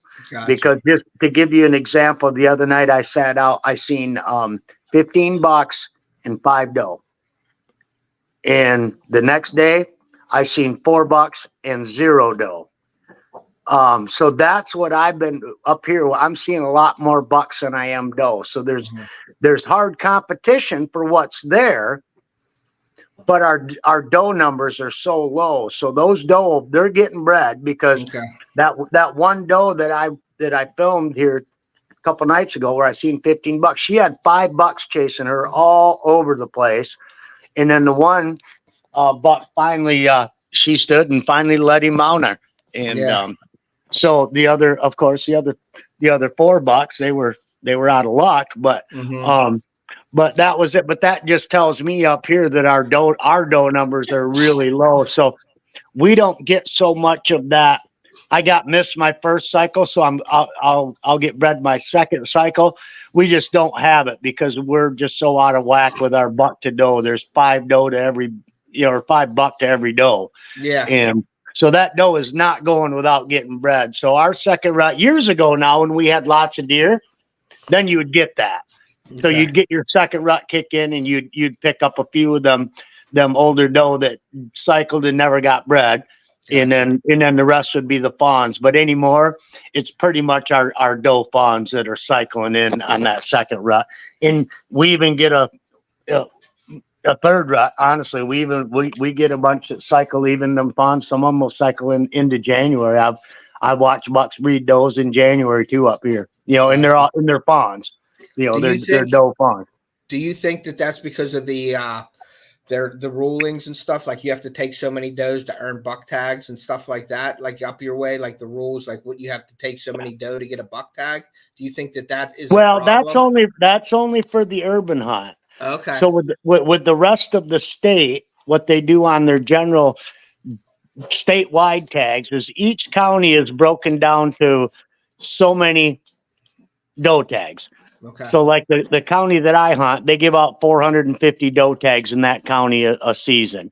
Okay. That's down. They used to give out like 5,000 back in like 2007, 8, and 9. And then they dropped that down to 2,500. And then that went down to 1,500. And then it went to 1,200. Then it went to 750. And now they're down. They've done 450 for length. This is the third year straight they've done 450 in our county. The bottom line is, dude, is that with us up here in Iowa, it's not good. Yeah. It's not good. They're handing out doe tags like candy. And then another problem that we have is our general over-the-counter tags for our statewide tags are an either sex tag. So you can shoot a buck or a doe. Yeah. So there's guys that go out. Yes, guys that go out and buy a doe tag, and then they'll take their general over-the-counter statewide tag, and they'll shoot a doe on that too. So those guys end up killing 2 doe. They don't care whether I shoot a buck or not. I'm putting meat in the freezer. Yeah. So, and I don't knock guys, that want to do that. I mean, it is what it is. It does kind of suck though. Yeah. I like to see deer, and I've had several hunts this year where I did 8 days of that 9-day early muzzleloader season. And dude, it was horrible. I had 3 all day sits from daylight till dark. I never seen a deer. Wow. And these are out of stands that back from 2001 to 2010, I used to see 300 deer in a day. Wow. In an all day sit. Now I'm going 3 days. I had 3 days where I never seen a deer. That's where I guess my complaint is. I don't have a problem with keeping the deer numbers down, but how do we go from 300 a day to 0? Yeah, that's crazy. That's where I feel like, okay, there's got to be a happy medium here. Dude, I'll tell you what, I go out and see 15 to 20 deer in a day, and I am ecstatic anymore. It's like, oh my God, I seen a whole bunch of deer. Yeah. And like I said, I used to watch literally groups of doe parade by me. There'd be 50, 60 doe walking single file line in a trail, walking past me. Wow. Yep, doe. Oh, there's a little buck. Okay, there's another little buck. But yeah, Iowa is not the Iowa that we used to be. We just aren't. We still got good bucks here, but our deer numbers are horrible. They're in public ground is the worst. Some of these private ground guys that own a bunch, they still got good numbers because they're managing their own deer. Yeah, but public ground out here is kind of used as a let's fill our freezer. And we've got that party hunting out here too, which a lot of guys don't know what that is. Party hunting is allowed during our first and our second shotgun seasons. And that means all three of us right here, me, Ted, Chris, all of us can go out. We can all have a doe tag and a buck tag in our pocket. So between the three of us, we've got 6 tags. I can kill all 6 of those deer. Oh, wow. Wow. And they do it. And we got groups out here of 50 and 60 guys in a group that all have 2 tags, and they push all day long from opening day. They start at daybreak and they push deer all day long. For the first season is 5 days long, and for 5 days straight, there will be, and it's not just one group. There's 10 groups like that. So they're all pushing the same timber, and they literally have those deer just running in circles from this timber to the next timber to the next, and they're hammering the piss out of everything that moves. And like I said, my last year doing shotgun season, these guys pushed out a little finger that I was hunting on and kicked out a doe and 2 fawns, and they shot all 3 of them. Yeah. And that was it. I was done. I'm like, and they got a little piece of my mind for what good it did. It didn't do any good, I'm sure. Yeah. But it's like, are you guys kidding me? There's hardly any deer left in here. And a doe and 2 fawns runs out, and you have to literally shoot all 3 of them. Can't you just take out the doe and let the fawns go? And no, they don't. It's gotten bad out here. It really has. Yeah, that's not a good situation when you got people annihilating a deer herd like that. You know what I mean? Yep, and that's what they're doing. And now everybody's complaining they ain't seeing any deer. And it's like, yep, I told you, you guys keep doing that year after year after year. Sooner or later, deer numbers are going to be crappy, and y'all going to be complaining you ain't seeing no deer. And we're there. You come onto an Iowa Facebook page, Iowa Deer Hunting Facebook page, and you can start scrolling through posts, and people are complaining, where's all the deer? I ain't seeing no deer. And it's like, you guys. I'm a big doe factory guy. Like right now, especially this time of season, I want the does on my property. I want as many does as I can on my property right now down there, like with the food plots and that. As long as you can sustain the deer, the doe, like put out the food plots and they can hold your doe. I want as many doe on my property as I can, because that's exactly what I did with my urban hunt. Because I can kill 5 more doe to earn my buck tag again for next year. Yeah. But I took 5 doe out of there last year. So I'm like, okay. And I noticed a difference this year that my doe sightings are way down here on my urban property. So I told Dawn, she's like, well, why don't you just go ahead and pop a doe or 2 and get started on your 5 doe? And I'm like, I am not shooting a single doe out of here until I shoot my target buck, because those doe are what's going to keep him in here. And if I go out and start killing off 5 more doe, that's just 5 less doe that are here for him to breed. So that's that much sooner he's going to leave here. He's going to leave and go to where the doe are. Yeah, exactly. He's going to go where the doe are. So now that I've taken him, now I'm going to work on getting my 5 doe for the season. So so you have to get your 5 doe for your buck tag for next season, correct? Is that how that works? It always runs a year behind. So that's crazy. That's crazy. My first year doing the urban hunt was last year, and I had to kill 5 doe, which last year was the first year they changed it. You used to have to kill 5 doe in one consecutive season, and then come around the following season and kill 1 doe. Then you got your buck tag. Wow. So, but they've got the numbers where they want them now in the city, so they don't want them any lower. Okay. So now they knocked it down. You just got to kill your 5, and then you earn your buck tag for the following year. So it just seems like a lot of doe, man. It is. And like I said, I noticed just in our block, I noticed a big difference in I'll throw this out there, and I don't know, but I think it might be what I do this year. Is the problem last year is I killed 4 of the doe that I killed last year were big old matriarch does. They were like 160 pound, 180 pound live weight doe. I call them breeder does. They were my breeder doe. Nannies. I love shooting big nannies. Yep. So I did. I killed 4 really good. God, a couple of them doe I killed were like, holy crap. Never weighed them, but they were big doe. I mean, real big doe. And maybe I'm wrong, but I think it affected my hunting this year, because the thing of it is that those doe will stay in this block. They weren't going anywhere if I didn't kill them. But I killed their mothers, and then their fawns where did they go? Yeah. Because I noticed a decrease in my deer this year in this block. Yeah. So I think honestly, and like I said, people will be thinking I'm whatever, but I'm thinking about, I'm going to shoot the surplus. I'm going to take that old matriarch doe, my breeder doe, and I'm leaving her alone. But she's got 2 doe fawn. I'll shoot them 2 doe fawn before I shoot her. Yeah, let Because her stay there. yeah, because she's going to stay living here. This is where she lives. She's going nowhere. She's going to have twins again next year. But those fawns, you kill their mom, and they may end up 5, 6, 7, 8, 10 blocks away the following year because mom wasn't there to say, hey, this is where we live and this is where we stay. They're going to go find their own area of where they want to hunt or hang out because and maybe I'm wrong, but I just think that I won't affect the amount of deer in the block every season because some of those doe fawns never do get bred their first year because they were a late fawn and just never cycled in time and never did get bred, their first year. You see a lot of 1.5-year-old doe running around that don't have any fawns with them. Now, maybe fawn got hit by a car or predator got him or whatever, but you do see 1.5-year doe every now and then that don't have fawn, or they only have 1 fawn. Yeah. But yeah, their mother was having twins every year for the last 3 years, and then I go in and kill her.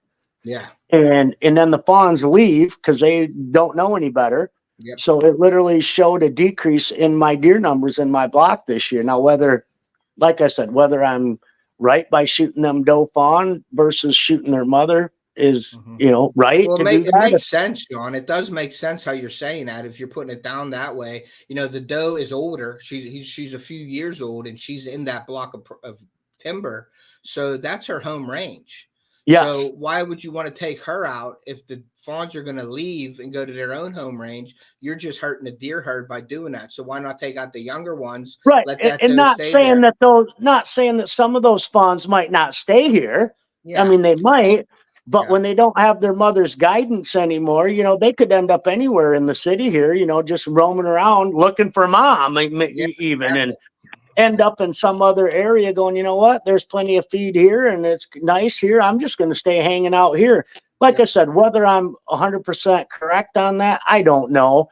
Yeah. I do know that, they want in the city that's what they encourage. They want you to shoot the old upper age class doe. But I think that kind of can bite you in the tail a little bit when you're taking out the doe that lived there. That now all of a sudden, I had 10 matriarch doe in here last year and 5 of them I killed. Yeah. And, now I've only got 5 in here this year because the rest of them were 1.5, 2.5-year-old last year, 3.5-year-olds, whatever, that are going to become your older doe and live in here and that. But, so that's just kind of where I haven't killed any doe yet, but that's kind of where I'm kind of thinking is like, why don't I just take the surplus? They have twin fawns, and maybe I won't only shoot but one of her fawns. I'll let her keep one. I'm not that hardcore, I guess. Yeah. But just take out 5 of the doe fawns, and that way you're not messing with them matriarch doe that have lived here for 4, 5, 6, 7, 8 years and are going nowhere. Yeah, they're going to continue living there. There was a guy that came in and said, "Shawn's my dude." It's Mimetic Outdoors. I don't know if you know them. That's Julian. That's Julian. Awesome. Julian shot a great buck, right, this year? 173 he killed. Yeah. So congrats, Julian. I saw that post. I think I was on the phone with you when you were with him. Yeah. Yep. And then we went live on Jinxon with him. Yeah. Yep. So yeah, that is. I agree with you with the matriarch doe and everything, but I guess we're getting into like an hour and a half here. So what I wanted to do, and going back to them doe, like that's like down my camp this year. This past Saturday with my dad, we had all yearling doe in the field, and we had all yearling bucks in the field chasing these doe around early. I kept telling my dad, we're looking for the older doe. We want an older doe to walk in this field because that buck, I think what the buck does is separates that doe from their fawns at that time, right now. And we need that matriarch doe or that older doe to get in this field to bring a bigger buck in, because there was a lot of just yearlings and playing around. I mean, they were playing with each other, fighting. I mean, you can go get 2 number 2 pencils at Walmart and rattle them together and you would have rattled these bucks in. I mean, they were spikes and fork horns and everything. And they're just playing around the field like it was not, hey, Jamie, thanks for coming in. But they're just playing around. But we needed that older stage. We needed that older doe to come in to get that older buck in here. You know what I mean? And that's why I think the doe factory is a good thing. And I think you're onto something with that surplus. Instead of shooting those older doe on our property, that has me thinking now, maybe we should be shooting them yearling deer. Obviously they're probably a little bit better table fare as well. You know what I mean? But getting rid of some of those younger doe to let them older ones, and take out your old matriarch. Take out your old matriarch doe that's too old now and quit having fawns. Yeah, when that's that date and time will come when you can take her out of there. Yeah. But as long as she's having twin fawns every year and she's good and she's healthy and she lives there and she's going nowhere, with me on this 40-acre block that I hunt, that doe is going nowhere unless I kill her. There ain't nobody else hunting in here. Yeah. So I'm literally the guy that's going to take her out of here if anybody's going to take her out of here. Yeah. And like I said, like I said, maybe my thoughts on that aren't 100% on as to what will happen, but I really do. I think there's no reason, just like a big buck, just like that Dabs that I killed. We've been watching him for 3 years. He's lived in this block for all of his life. Mm-hmm. He's not leaving this block until I kill him. Yeah. Which I did. But I think your doe are the same way. They're going nowhere. Your older doe that have been living here for all these years, they ain't going nowhere unless you kill them. And I think that it's different with a buck. Like you took the big buck out of that area. Another buck's going to move into that area and claim that because they're so territorial. A doe won't do that. I already got it happening. I've already got a couple of nicer bucks have showed up I've never seen before. And I was like, oh yeah, they know Dabs the city bucks out of the picture. Yeah. And that's it.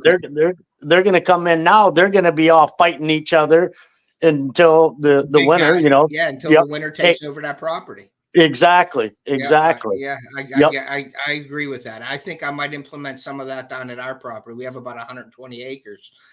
Instead of taking that old doe out, like get that old doe in there to bring that buck in there. But it might not be a bad thing to hit those, get those 1.5-year old doe out of there, 2-year-old doe out of there, and let those 3.5, 4.5-year-old doe come in, them fatter doe walking in, let them breed for the next year because they're creating bucks too. They're not just creating doe. They're going to throw a buck out here and there, if not 2 bucks in a year. If they're healthy, they could. 2 is definitely a plus, sometimes 3 when they're real healthy.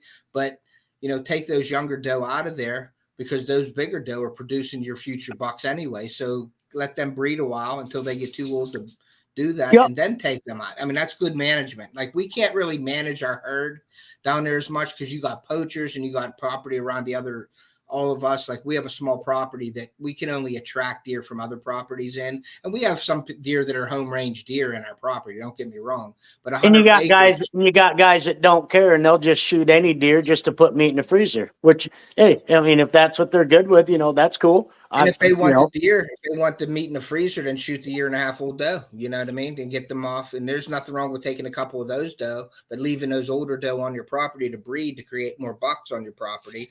And I'm a firm believer. I'm a firm believer too in those old doe.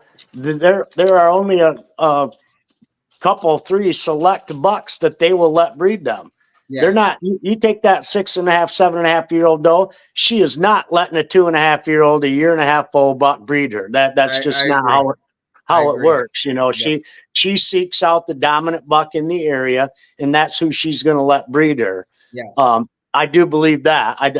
For the most part, I believe that is true. So that's why, you want to hold some of them older doe in there. You don't want to kill all them old doe off because now you're running around with a bunch of fawns and a bunch of yearlings and genetics, like I said, the genetics aren't there. You want to pass them genetics on, and that's what the doe do. That's how they survive. They want the strongest male to breed, so they have the strongest offspring. You know what I mean? That's what they're thinking. Yep. Exactly. So I agree.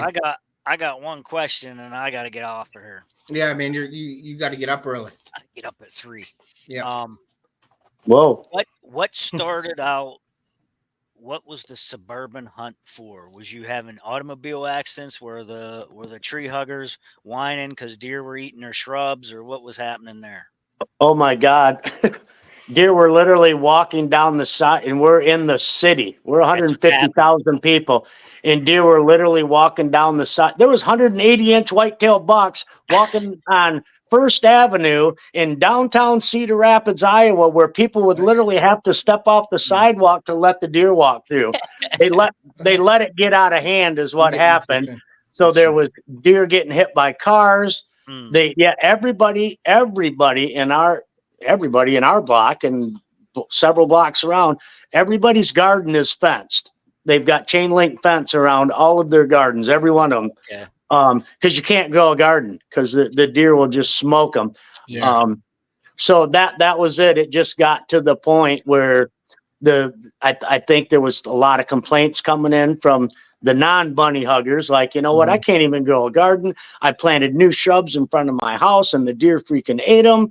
And what are we going to do about this? And it was 2007 before they finally said, you know what, we need to do something about this. And that was when it was bad. Like I said, I was in 2003. My brother lived out here. He moved out here in like 96. And I come out in 2001, actually my first time out. And literally driving through the city, and I'm just like, there's freaking 160, 180-inch deer laying in these people's lawns, right on freaking the main street. I'm like, oh my God, what is up with all these deer? He goes, dude, they're everywhere. The whole city is like that. And I'm like, you're kidding me. See, so Mom that and Dad's community's like that right now. It that wasn't like first that when I season- lived down there. Right. That first season they come in, and there's one guy that I took the class with, because you got to do the mandatory class every year.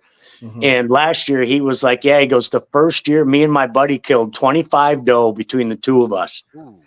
And so there was no limit on them. And just like now, I got to kill my 5 doe to earn my buck tag, but I can go buy a 6th and a 7th and an 8th doe tag if I want. I mean, so they've eased up on it now. Like I said, they've got the numbers where they want them, and so they don't really want them to go any lower. But back when this first started, that first 3-4 years, guys were killing 20, 30 freaking doe a season out of here. And it didn't take long. Let me tell you what, by 2011, you weren't seeing deer in the city much anymore. do they have something where you can donate? Like, because obviously me and my family, like, if I shot 5 doe, I mean, we couldn't eat 5 doe in a year or so. You know what I mean? So do they have like organizations out your way where, like, if you're shooting deer, that you can donate the deer to, like, the home, you know, for people that need it? Do you have stuff? Yeah, we've got what they call the Hush program, and I don't like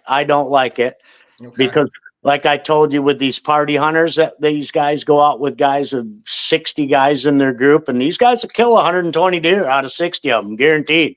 They'll kill them all. That's what a lot of these groups are doing, is they're taking them and donating them to Hush. So these guys that literally give these guys the green light, the guys who just enjoy killing deer for the fun of killing deer, it just give them the green light, because they don't even have to gut these deer if they don't want. All they got to do is get them in the back end of the truck and take them to the freaking slaughterhouse. So what happened here this year, all these slaughterhouses around here are now refusing the Hush deer, because the government, the state, was supposed to pay them, and they do, but they give them pennies on the dollar for them. And all these slaughterhouses around here that process deer all got together and said, we're done. We're not doing this anymore. We're doing literally thousands of deer a year, and you guys are handing us $10 or something for every deer that we process, and we're not doing this anymore. So hopefully that helps. Like I said, I think the Hush program is a good program if used correctly. Yeah, no, I get it. People take advantage of it. Oh, dude, I had a buddy 3 years ago was at one of our slaughterhouses there, and he went live on Facebook, and they had a pile of deer, and I'm not kidding. There was over 100 deer in that pile, and he was like on Facebook, like going, "Oh my God, look at all these deer!" And here comes the guy out of the slaughterhouse with a table to grab more deer. And my buddy walked up and like, "Holy God, they've been hammering the deer today, huh?" So, pretty good numbers. And he's got to talk to him. The guy's like, oh, these are all hush program deer. He's like, all of them? Wow. He's like, oh, yeah, these guys have been bringing in truckloads of deer today. And I ain't kidding you. He turns around and he was not happy. He was like, this is crap. These guys are just killing deer just to give them away. They're not even putting them to use or doing anything. And while he was standing there, here comes a truck pulling in. And I swear to God, dude, they could not fit another deer in the back end of that truck because they'd have fell out going down the road. Wow. And these guys literally backed up to that pile and grabbed deer and started heaving them on that pile, jumped back up in their truck and took off. Wow. And I'm like, are you kidding me? That's amazing. So these people are killing all these deer and they don't even want them themselves. They're just out shooting deer to shoot deer. Yeah, that's crazy. That's not me. That'll annihilate a herd like quicker than you can think. Oh, and it has. And that's, like I said, and that's why we're where we're at now up here, where everybody's complaining and bitching that they ain't seeing any deer. And it's like, you guys can't have 10 groups with 20, 30, 40, 50 guys in those groups, and you all fill in both your tags, and you doing that for year after year after year. You can't think that the deer herd is going to stay the same or get better. It definitely isn't. And now they're all seeing it, and everybody's complaining and not happy about no deer. And it's like, well, you guys just keep going out there and slaughtering the crap out of them, and sooner or later, some of them ain't going to be happy until they've killed them all, dude. Seriously, that's what I believe. Some of these guys are not going to be happy until there is not another freaking deer to shoot. Wow. I mean, right. Well, I guess we've been going for almost 2 hours. Chris, thank you for staying on, because I know you were telling you're rubbing your eyes. It's time for bottle time. You need your bottle to go to bed now. But no, I guess we're gonna end it. But we're gonna definitely revisit this live. We're gonna do it when we have we'll do another topic, because I really enjoy talking to both of you guys on this. Shawn, Dawn, thank you guys. Owners of Drink Some Sense right here, guys. Anybody in the chat or anybody that watches this, my link will be in the description of this live. Go over, check out Drink Some Sense. They're a great company. They have products that work. Your new rope is out. The what is that? The Bad Omen rope. Bad Omen rope. Bad Omen rope. That's out. We had to stick with the jinx theme. The bad luck. That's jinx. awesome. And that's like say the misfortune, the bewitched. Everything. We kind of try to stick to our theme and come up with some. I like the thing, man. That's what caught my eye when I first started watching you guys, and I was watching you for a while, a few weeks before I even approached you guys, and I really liked what you were giving out there, and a great company. I wanted to thank you again for bringing me on the team, pro staff team now, so I'm really excited about that. Well, thank you, Ted. We appreciate it for sure. Yeah, hopefully that Ohio show that you guys work in, maybe I'll be able to get down there with you guys and meet you guys and maybe work the show with you guys. So I'm looking forward to something like that. We'll talk about hey, you want to work? We'll put you to work. Oh, I know. Now you did it, Ted. Yeah, for sure. But hey, that ain't work. That ain't work for me, man. I love doing that stuff. So exactly. Ted don't like to talk. Yeah. Right. Okay. I'm the same way though too. Right, I talk a lot. Go to bed, Chris. All right. Oh, now he's kicking me off. Right. All right. Well, hey guys, we're gonna end this. Chris, stay on here for 1 minute after this. I will for a minute. Now. Hey guys, thank you again for coming in, Shawn. Thank you. Thank Dawn again for me. Chris, always a pleasure to have you guys on. We're definitely going to be revisiting this on other topics. We may make this you'll see us a lot on my channel and maybe Chris's channel or whatever, maybe back on Shawn's channel, Jinxum Nation. We can do something like that. So I wanted to thank you all for coming in tonight. Have a great week. Stay safe. Chris, good luck hunting this week. Thanks, you taking off this week now, half days? Or is that half days. Half days next week? Tomorrow and the rest of the week after. I'm not doing a half day Tuesday because it's going to be almost 80 degrees here. Mm-hmm. So I'm just going to go out locally here real close to the house and try not to get sweaty going in. Awesome. So, all right, guys. Yeah, I got half days all week. Awesome. So good luck. Good luck, Chris. Good luck, Shawn. You're still putting them down. I'm done. I have one doe tag. I'm probably going to bring you guys a bow hunt for doe hunting from down around the street down here, down around the property that I have. I will be out with my dad. I'm hoping this weekend with my dad and possibly next weekend with my dad down there. Hopefully he can get a buck. Because I just like getting out there and filming. I like filming the critters even. I might just jump in a tree just to film. So, but stay on, both of you guys, after this. thank you all for coming in. Have a great week. Good luck to all you hunters that didn't tag out. I'm tagged out in PA and Ohio, so I'm all happy. Good for me. Chris, hopefully you can fill your tag, so we're rooting for you. All right. I'd like to see a video on that for sure. Thanks, Dean And, Lasher. yeah, we're going to end this, guys. So thank you. Like I always say, take a kid hunting or fishing. We want to preserve that sport and pass it on to future generations. And we will see you. See you, folks. See ya.